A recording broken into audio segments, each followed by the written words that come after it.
This is the walkthrough video for the 2023 Forest River Sunseeker 2860 DS. The front tires should be filled to 75 psi and 80 for the rear tires. They should be checked at the start of every trip or weekly. We have the blind spot side camera down at the lower level here. They are blinker activated and they are in the monitor where the rear view mirror is normally located. The propane tank is the first compartment door. It is currently full. There is also an electronic reading on the control panel inside the entry door. There's a yellow fill cap. When you pull into a propane vehicle gas station, gas pump, the gas technician will fill it up there. To open the tank, you need just more than one full rotation of the valve. Your propane appliances are your stove, water heater, and furnace. There's also a barbecue connection at the very back that we'll show you. Just a small storage compartment here. All these compartments are rotocast material, which means they're plastic fiberglass and they are rinsable. The entry door lock has one key. What's a black oval key? There's two of them. The same key works for both locks. This is the entry door handle, and there are master keys for this lock, so make sure you use the deadbolt whenever possible. Just like the other keys here, this gray plastic handled key is for the little safe that's inside this step right here. The little silver keys, they say CH751. They are for the storage compartments. The flat side of the key goes on the bubble side of the lock. You have your forward ignition key, and then lock, unlock, and panic button on the key fob, and that's for the cab. So as well, just inside the entry door, the two house batteries are located underneath the step. The switch for the batteries are right at the entry door. So you have the green position for charging, off, and then there's a third position at the bottom, and that's if you're going to be doing some electrical service, like disconnecting the batteries or anything like that. You would want to make sure that it is all the way off. So the battery charges from 4 ways. It charges when you're plugged into shore power, so the main 30 amp. We also have a 15 amp adapter that'll help charge up the batteries, but it's not for usage when running things like the air conditioner, microwave, things like that. The other ways to charge are using the generator. I'll show you how to start that up. The solar panel, which is right here, and from driving. So uses the engine inverter to charge the batteries, the house batteries. So the solar panel controller is right here. It does show some specs as how the batteries are charging. Basically, this is just to let you know what's going on with the voltage and things like that, but it's not, it doesn't have any other functions that you would need to access. So we also have furnace ducts. They are floor level. AC ducts will all be through the ceiling. These two red light switches are for the outside lights, so you have the awning and patio lights. This is the control switch for the awning. So you press and hold the extend button until you see the aluminum tube roll on the end. I don't have quite enough room in the shop to open it to show you the roll, but this is the remote for it. So this is the retract button to bring it back in. That button will not operate if the key is in the ignition, so you don't drive away and open the awning. It does have this sticker on it that says pull down to adjust pitch. So you'd simply just pull down on this awning arm if you wanted to tilt the awning for some rain, like water sitting on the awning, you wanted it to drain, or if the sun is at an awkward angle and you want to tilt it down a little bit, you can push it back up before you press the retract button, or you can simply leave it the angle that it is. All right, and if you notice that the awning fabric has rolled in backwards, you just want to use the buttons in the opposite direction and it will correct itself. This is a motion light here. It does run on the 12-volt system. The leveling jacks, we'll come back to this one when we are at the end. And we're going to continue around the outside and work our way back in. So just in the entry door panel, on the entry door frame, is the Safe Ride roadside assistance. So this is the phone number that you would call if you run into any issues while you're out on the road. They'll help direct you to the nearest Forest River service. The Ford service would be another phone number that I'll have with the maintenance schedule and the little brochure for you. All right, so outside speakers, they operate from the TV remote. The furnace exhaust is here, so that's the back end of the furnace. You have a couple outlets. All of the outlets run off the GFI in the bathroom. The reset button is in the bathroom. So this compartment has quite a few components in it. First is the Firestone airbags. We fill them up to 80 PSI when they leave here. We find that that's a comfortable ride, but you're welcome to put it between 5 and 90 PSI. They are about 6-inch high airbags. You don't want to leave them empty at 0 PSI or burst them at 100. They are something that you want to check the same time you check your tire pressures.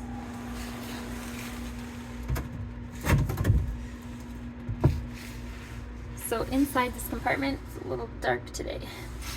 So we have the water filter here. Right now it's got the pink antifreeze in it, as it's a little risky temperatures right now. When dewinterizing, after you do all the flushing, you still might find that you want to fill the freshwater tank up a couple times before you put in the water filter, just because they are fresh plastics, you wouldn't want to drink it quite yet. You have the blue low point drain here. So right now the valve is in the open position, and this would be to close it. So just turn here, and this is when you're emptying your fresh water. So if you filled up your freshwater tank and then you want to empty the water, the clean water that you've been carrying around with you, you can just turn that valve, and the fresh water, the clean water, will go right to the ground, right outside. So it's just this blue, just that blue line poking right there. The red line is a line from the water heater, an overflow. We have the water pump up in the top corner. So when you're accessing the fresh water, there's a switch on the control panel for the water pump.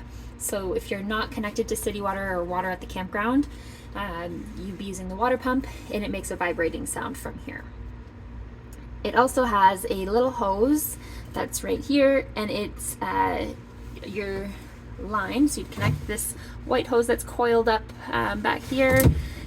You would connect that, and it will go into a jug of antifreeze, and you turn on the water pump, and it pumps the antifreeze throughout the unit. So you turn on all the taps from there.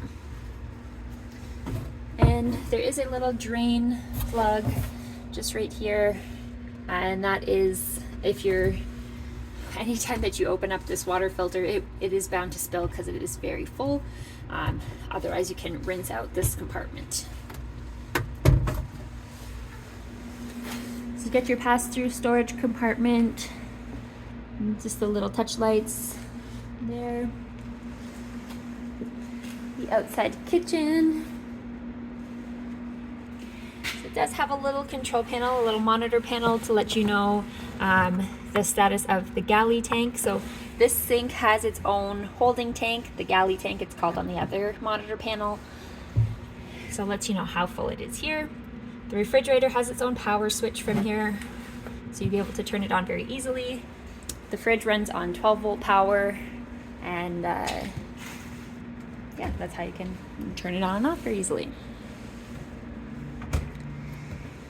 This is the induction cooktop. The plug for it is just right underneath here, and you would want to plug it in underneath the TV. The TV does have storage behind it. Just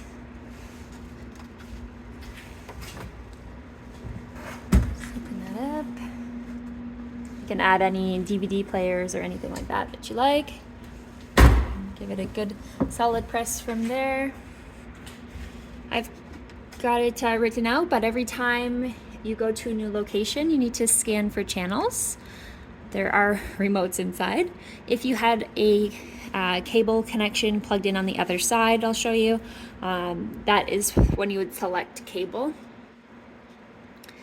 So every time you go to a new location, you need to scan for channels. So we're going to go back to scan here. We're sure we want to scan, and it will scan for channels. Continuing around, the blind spot radars are these triangle pieces here. So that's let you know if someone is beside you. It will alarm if your blinker is on and someone is beside you. So down here we have the gas connection for a barbecue.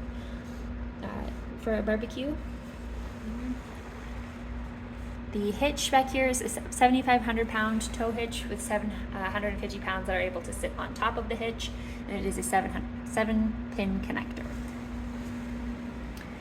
The backup camera is located in the molding up at the top there. And exterior maintenance. So they don't come with a rear ladder anymore for safety concerns. So basically, when you're washing the motorhome, it is most ideal if you can wash it once a month with a power washer, starting from the roof and going down. Twice a year, so we recommend spring and fall. The condition of the seals all need to be checked. So starting from the roof again, making sure that any of the caulking hasn't dried and cracked from the sun, and then checking all of the walls and things like that. So checking all these seams. So that's the TV that turned on there. Just turn that off. Tucker's swollen mouth is on the mend.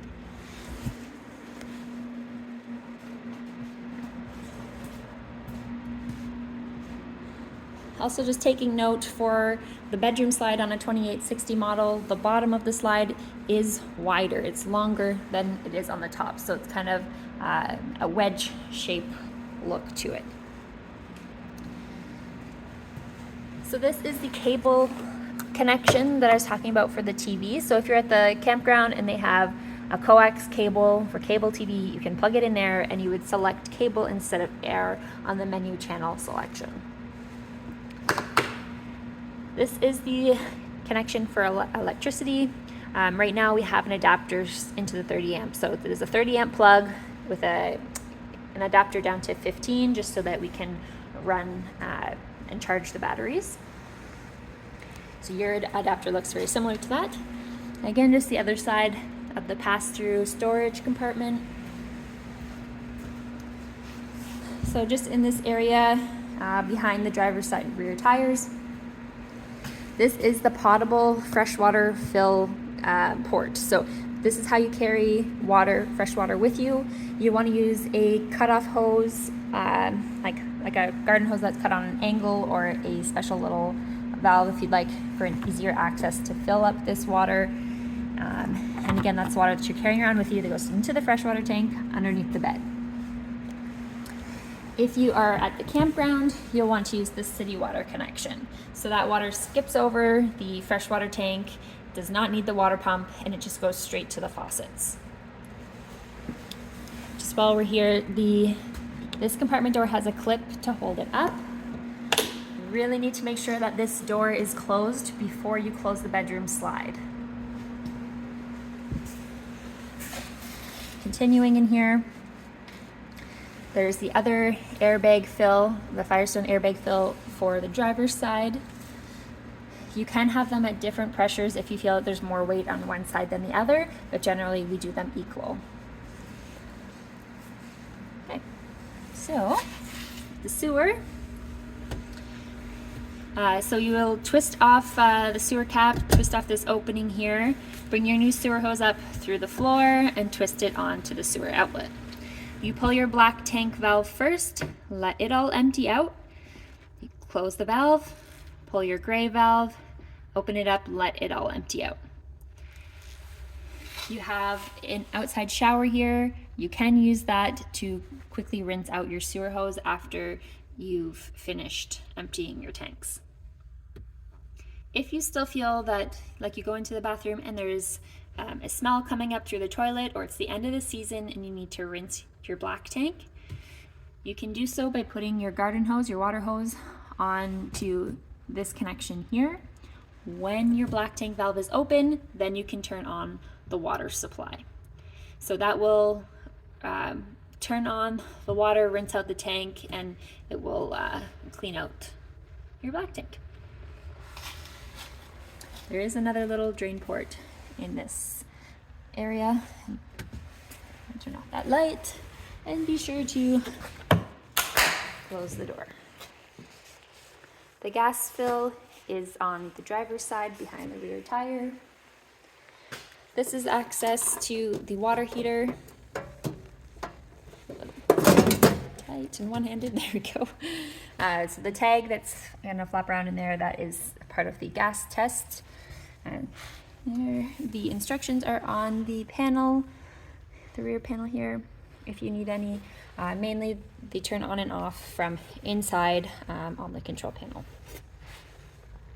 There is a small reset button. Here we go. These black reset buttons there if for some reason the water heater was not working.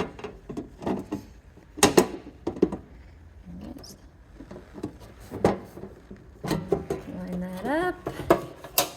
I got that view. All right. So then underneath the living room slide, we've got a couple storage compartments. You do see part of a junction box for the generator. This generator is a new brand. It's an exclusive Forest River generator with a Yamaha engine. So it's meant to be quieter, and it has more watts, higher output than the former Onan generators. So inside here, so the generators are connected to the gas tank for the engine. They are set at 1/4 of the tank, so that way the generator will turn off once the tank gets below 1/4. That way you have time to get to a gas station. So this generator, we can start it up from out here or from inside the motorhome. And if you're doing a cold start, you can, from here, use the stop prime, sorry, out of focus. Use the stop prime, you hold it for about 10 seconds, and then hold it on the start button until it starts up. So the light will turn red as it starts up. That is the same inside on the monitor panel. If you have recently run the generator, like in the same day, then it won't be a cold start. You'll just quick press the start button. It had to be more than a second. And if you're turning it off, you just hold it down for just over a second as well. This one does have lights on it to let you know what the faults are. So if it needs an oil change, generally they need an oil change at 50 hours, at 100 hours, and every 100 hours following. There is an hour reading on the monitor panel inside. All right. Close it. Oh, and the circuit breakers are down here. If the generator is running, but it's not providing power inside, you want to make sure that those breakers haven't been flipped. Just another quick note, if you're using the motorhome at any time, the 12-volt house battery system will be on, like you should turn it on to have lights and things like that. The generator does require the battery to be on to be able to start up. Battery and more than 1/4 tank of gas. Okay. And then it is a good habit to lock all of your compartment doors before you start driving, just to make sure that they all have a tight seal and that they don't accidentally open up while you're on the road. Okay, and just the other side camera. Opening up the driver door, we have a few things here, some stickers to let you know. A reminder, 75 psi for the front tires, 80 for the rear. Down at the bottom here, there's an emergency start button. So that's to use the house batteries to boost up the engine batteries in the event that the engine batteries got flat. So just to use that, you would want to go back to the entry door there, make sure that the battery's in the correct position. Then come get ready, press this button down with your left hand and turn the key over. While holding that, turn the key over and start up the engine. If the engine still doesn't start up, you will want to run your generator. Of course, you would check your batteries first, your battery level first, to make sure that it's full. If it's not, then you'll need to run your generator to help the batteries be at a proper full level, because it will false read as full, and then you can start up your engine. If you have any questions, please just let us know for any of these items. The light switches here, the headlights, it does have automatic, so if you leave it in automatic, there's a very slim chance that the engine batteries will have an opportunity to be flat. This is the power switch for the mirrors. So you turn it to the side and then you adjust the angle that you'd like your mirror. The key does have to be in the ignition, like it needs to be at least in accessory mode to be able to operate the mirrors. And then this red switch here is for heat for the mirrors, so if you need to defrost ice from them. All right, and we're gonna come back around inside the motorhome and go over the other features there. Before I do that, we're gonna go over the parking brake. The parking brake needs to be on to be able to operate the living room slides. To release the parking brake, you pull this piece back here. Okay, so just inside the entry door again, some of these accessories, we have the water hose here. This is your 30 amp, 30 foot power cable and a surge protector for it. So when you plug your, so this end goes into the motorhome here. It's got a little plastic trim ring on there. You wanna make sure you don't over tighten that. This is the piece that goes into the campground post or the outlet. The surge protector will go on to this piece. So you just want to make sure you have this on whenever possible, just to give you the peace of mind that you're not going to have a power surge, and it's basically protecting all the appliances and electronics in here. So this is the 15 amp adapter that just charges up the house batteries, and you'll be able to use the outlets. This is a water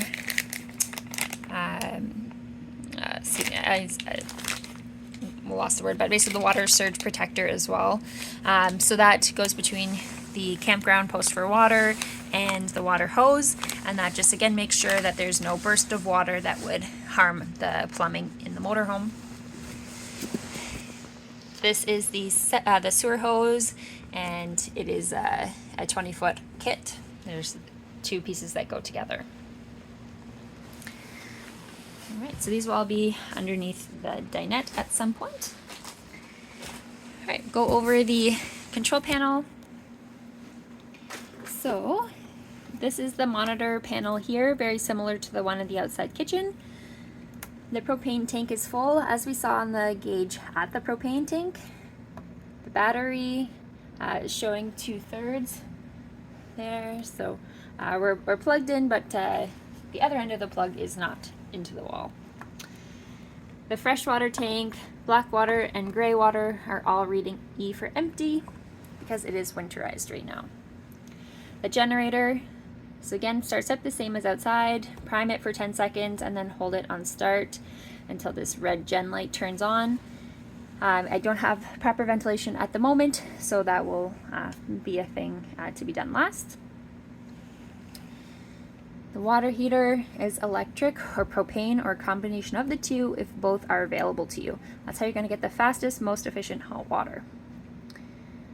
The water pump is the water that brings the water up from the freshwater tank to the faucets, and that's if you're not connected to the city water connection. The Arctic package. So these are the 12-volt heating pads on the holding tanks. So you need to have your battery on there, and it will, so you basically turn it on below 10 degrees. It will turn on as it needs to and off once it's warmed up. In most cases, the furnace is going to keep the tanks warm enough that you won't see this light turn on, but it is a backup, and we also wouldn't advise below -10. Anything below 0 is really up to your discretion, because there are areas that could be exposed to the cold. These are light switches for in here. The slide out for the living room control there. So as it says, parking brake should be on and vehicle running. The leveling jack one, we're just going to check this system to make sure that that is correct there. The driver's side rear light, there is a light over the dump station outside, and that's just so you can see what you're doing at night.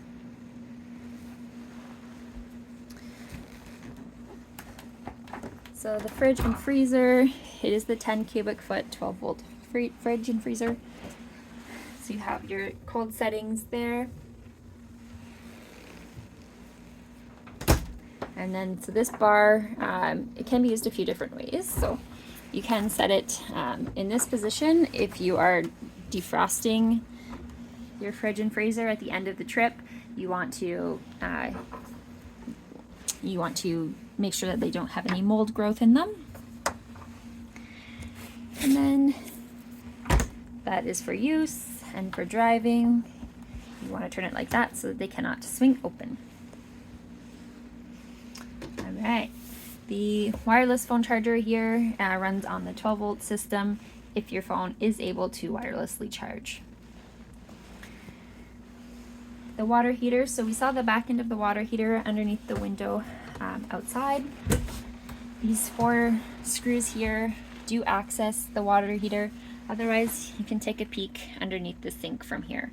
When you're winterizing and dewinterizing, you'll want to put the 3 valves in the opposite position from what they were. So with this light, I can only see 2. The third one is a lot lower there. Carbon monoxide detector is that thing with the little green light there. It does require the house battery as its power supply. So if for some reason the battery was very low, which is unlikely with the solar panels, it will alarm because it's not sure if there's something to be concerned about. Okay, so just microwave plate. It is a microwave convection combo, so you have convection and then your temperatures that you set there. So if you're going to be using the stovetop, you need to make sure that the glass is back. You want to have the propane on, and then this blue light, and then you can turn the knobs there. The Fantastic fan is ideal to have on when you're using the propane. So basically you'll turn, you can pull down here, unlock. My fingers are going faster than my words. So you can spin this open and then press the power supply there. So fan on 1, 2, 3, 4. It is a nice quiet fan. I'm just gonna turn that off at the moment. So while we're staring at the ceiling, there's the AC vents. They do simply spin. It's just a very light pressure on them to get them to go. There's an arrow on the piece that opens, so you want to make sure that you're gently pressing that and not one of the other pieces. The WineGuard antenna has a gateway Wi-Fi system with it as well. There's connections that are ready for the TV. So this coax and HDMI are already wired to the back of the TV, and they have outlets there. There is a little bit of a lip here to make sure that your DVD player or PVR does not go flying. This is the it's called the black amplifier box. It's the power supply for the antenna. The green light tells us that it's on. There is a tiny little button there. If you were to press that, the green light would go out and it would turn off the power for the antenna. The situation that you would do that is if you were concerned about battery level, doing some dry camping, you can turn off the antenna if you're not going to be using it, or Wi-Fi. And if if you're trying to watch TV and there's no channels, you just want to make sure that that green light didn't get knocked. The speakers are built into the TV in this model. The TV bracket has knobs that lock. You want to make sure it's locked before you start driving.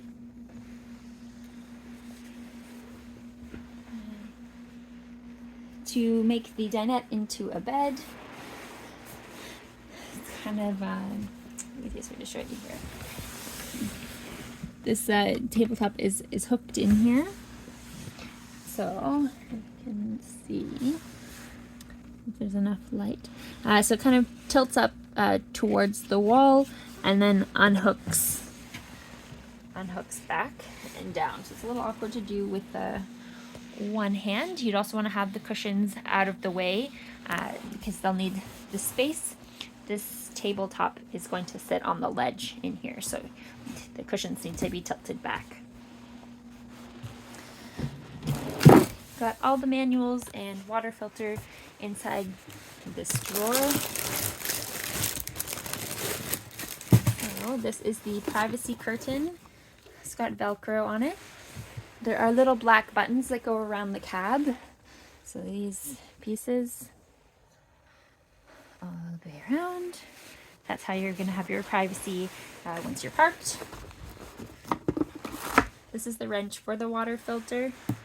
So that's just for the plastic housing. Again, you don't want to have it over tightened. Just tight enough that the water doesn't leak. And all the remotes will be inside this bag. And just all the manuals there. If you see any extra wiring, that's all it is. It's kind of the wiring that came with the device, with the electronic, and it's just kind of thrown into this bag here.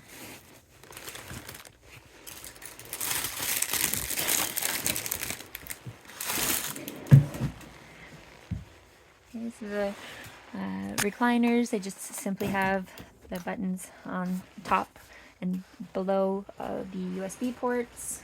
It does run on 12-volt power. Alright. We'll do the cab settings, the steering wheel, and I'll do this area at the end. But I'm just going to show you to swivel the chair. So you want to make sure that it is tilted forward, which looks like it is pretty upright. We're going to use this yellow boot here. We're going to turn it out on an angle and slide it on a 45-degree angle towards the living room. So like this. And then spin the chair. Just need another hand. There we go. And the booster seat, as it's called, this fine cushion. It sits on the chair and it has the buckle to go around the back. Excuse me. All right. So heading towards the back.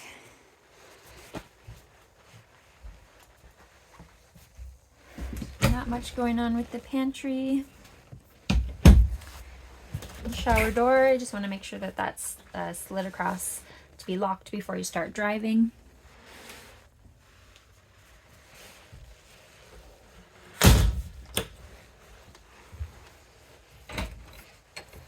There's the magnet there for the door.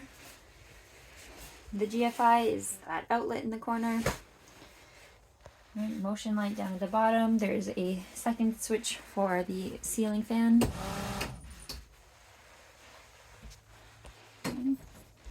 Simple foot flush toilet.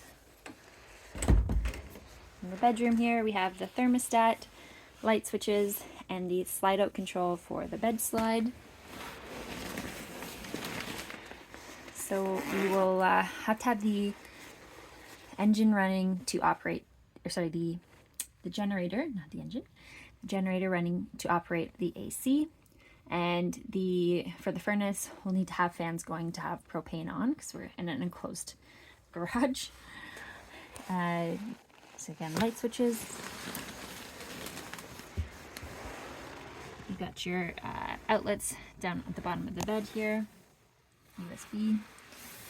And here's the breaker panel. So it does have a list of what the items are, the breaker switches, and the fuses. There is another fuse panel right at the entry step. It is best to leave these items alone unless there's something that's not working.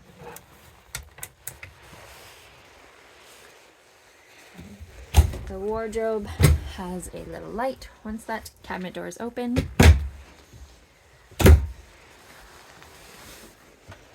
So the bedroom TV just has storage behind. And then give it a good press.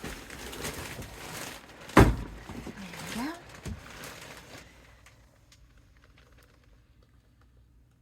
And it looks like we need to rescan for channels. So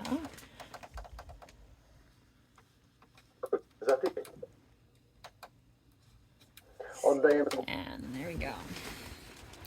All right. Emergency exit and outlets again. So for the slides, just very quickly, you want to make sure that there is nothing that's going to be obstructing them when you're bringing them in. So this bed, the mattress meets up with the wall here, so you just want to make sure that there's nothing in this space that would be caught in between them, and that there's no extra weight on top of the bed, so you wouldn't want to have like a tote or something like that sitting on the mattress. And for the living room slide, you want to make sure that the floor is clean of debris, so it's good to sweep it up before you close the slide. And make sure that the driver's seat is forward and it's not leaned back, not reclined too far to meet the trim. I'll show you what I'm referring to. So make sure that it doesn't hit the trim there. All right. And so the other thing, just smoke detectors up in the top there. You can quick turn this TV on as well. Gene's dangerously unpredictable. So just have the key in the ignition on accessory mode while we wait for the TV channels to scan. So the starting mileage is 689 kilometers for warranty. Get that in focus. And full tank of gas. The explanation mark that's right here, that's red. Study that. That is, here, we'll try this. There we go. So that is your parking brake. So that piece there. The parking brake is on. So climate control, you got your yield flashers, Type-C and USB charging, traction control off button there, 12-volt port, USB port, and the stereo. So pretty simple. The owner was able to give us radio. an excellent history on Bullseye. The horse had been acting like a stallion, charging other horses, even charging and trying to bite other people. And she had very sensitive sides. She would kick and bite and try and get at people that touched in that area. Sorry about the volume. The TVs are working. All right, so I think you just did. So you can take a station, press and hold to set it. And the home button, so radio is where we just were. So this stereo is ready for Sirius XM. You'd need to have a tuner and antenna installed to be able to use it.